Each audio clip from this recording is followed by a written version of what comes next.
Newcastle United fans, you can breathe. I know you lost today, and I know you probably feel a little bit down in the numbers because of it, but you secured Champions League football this season. And not only that, you won a major honour.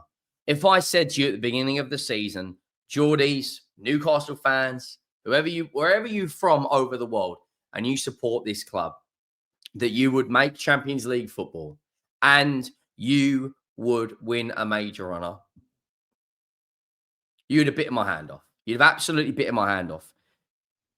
The truth about Newcastle United is they're a handful of players away from making that next push. Tonali this season has been excellent. Alexander Isak this season has been incredible. Comes second on the Golden Boot list this season, or third because Haaland scored. Murphy this season has been absolutely insane. 20 GA in 35 games. It's just, you think about what Newcastle have done since Eddie Howe has come in. Got in the Champions League, got to a League Cup final, had a drop-off, won the League Cup, got back to the Champions League, and they haven't exactly gone out there and spent hundreds of millions of pounds. They've lost academy graduates who are good players like an Anderson, for instance. And they've gone out there, they've recruited so well. Botman, great signing. Cher, great signing. Bruno Guimarães, excellent signing. Alexander Isak, excellent signing. Gordon, Lewis Hall, Livramento.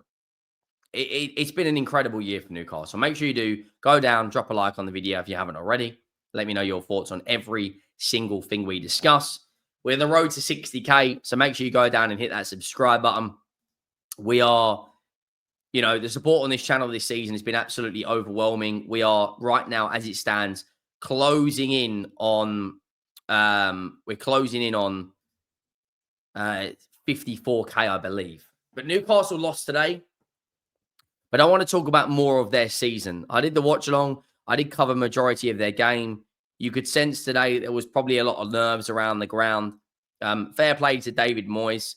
He's come into that Everton job, done a really good job. Everton, he's kept them afloat. He's got them, 13th in the Premier League, was their highest finish, I think 3 or 4 seasons. They only finished about 8 points away or 9 points away from Bournemouth, who have finished 9th. Maybe if he was there earlier on in the season, they might have done something. Newcastle United, though, let me bring up this Premier League table before we get into the result today and their season. As you can see, 5th makes Champions League. And it was like, I was watching, I had the Man United game on, I had the Chelsea game on. It was changing like this. Martinez gets sent off for Villa in the Man United game. Man United win 2-0. Had a good end to the good last 90 minutes for Man United because they've had a disastrous season. Villa, Martinez got sent off, completely ruined it. Everton were 1-0 up, obviously, against Newcastle, and Chelsea were 1-0 up against Forest. But overall, they have only finished 5 points off of third, and they've only finished 8 points off of Arsenal. You add a couple of players in, they've been heavily linked to Brian Mbeumo, who I do think now, because Newcastle United have got Champions League football, and there's a winning mentality in that dressing room, because they've been to the League Cup final a few years ago. They've won the League Cup this season.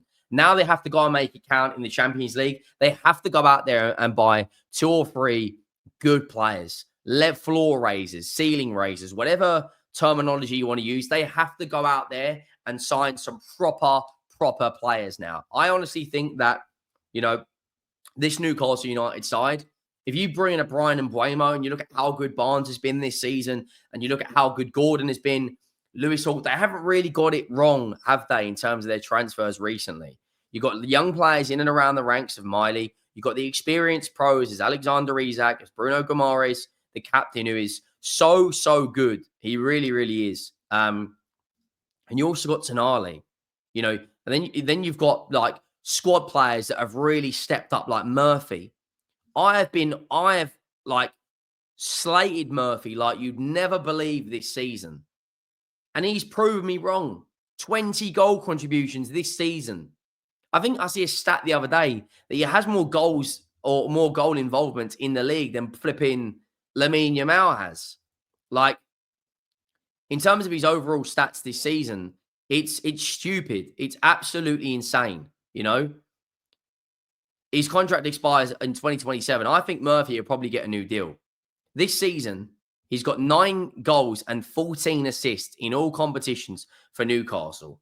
That's insane. And 20 of those, GA, have been in the Premier League. And a lot of these players, Alexander Isak turned up in the big game in the League Cup, both semi-finals, scoring goals, scoring in the final, big damn burn. Like, they're not a million miles away, guys. Nick Pope, I think if I was to draw up a shortlist of this Newcastle team, and if I was a Newcastle United fan, on my hit list would be Gahey at Palace, Guaymar at Brentford, and Ain't Nouri at Wolves. Because Ain't Nouri can play both sides. He can play as a wing back. It looks like maybe Livramento is obviously wanted by Manchester City. That might be a good replacement for Newcastle United. Livramento is a top player, and if Manchester City go out there and put the money up, it's going to be very difficult for Newcastle to turn it down. However, they are in the driving seat now because they have got Champions League football, and Isak will stay, in my opinion, and Livramento, I think Newcastle will battle and battle and battle. But today they lost to a goal from Alcaraz, from Everton. And despite losing 1-0 at home on the final day, they did get assistance from elsewhere. And it was a frustrating day at St. James's Park. Jordan Pickford made some unbelievable saves from an Everton perspective. And he really stood strong in the first half, denying Isak, denying Tonali. But the only thing that really matters in today's game was, of course, the Champions League football. And that's exactly what they've got. And you think about where Newcastle United finished last season. This was last year's league table. They finished 7th with no major honour.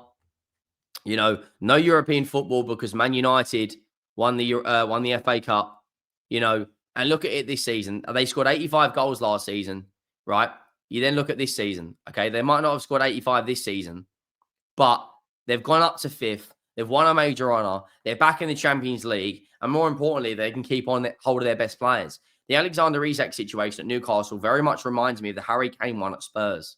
And you look at Eddie Howe, the job Eddie Howe has done this season. Like, I've just literally made a TikTok about it. Go and follow it at Henry Talks Football, because I honestly believe he should be right up there for Manager of the Year. Just like I believe Glasner, Eddie Howe, and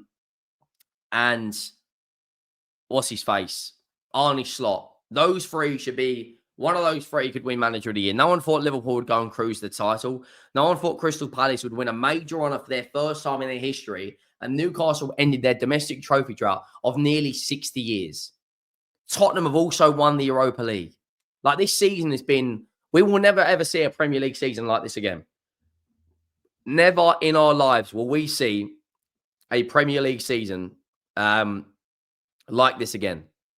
Like, it's honestly insane. It's insane, But in terms of Newcastle, I honestly believe you add a few more players in. They got the manager. They got the foundations. The ownership can now go and spend money. Because let's not forget, Newcastle have got one of the richest owners, if not the richest owner in the world, but can't go out there and drop hundreds of millions of pounds purely on the fact because FFP. But now they've had another year in the Champions League. They're finishing the Champions League 2 out of the last 3 seasons. You've cast your mind back to the 22-23 campaign. They finished on 71 points, finished 4th and lost the League Cup final. Last year, they dropped off, finished 7th. This year, they're back in the top 5, finishing Champions League again. They are proving to everyone around them that they can finish in and around that Champions League. But yeah, it's going to be a very, very interesting summer window. I do think one to keep your eye on is Brian and Buemo. And yeah, I think Newcastle United, a few more players, and they're pretty much there. They're pretty much there or thereabouts. Make sure you go down, drop a like on the video if you haven't already. Make sure you do hit that subscribe button. and I will see you all next time. I am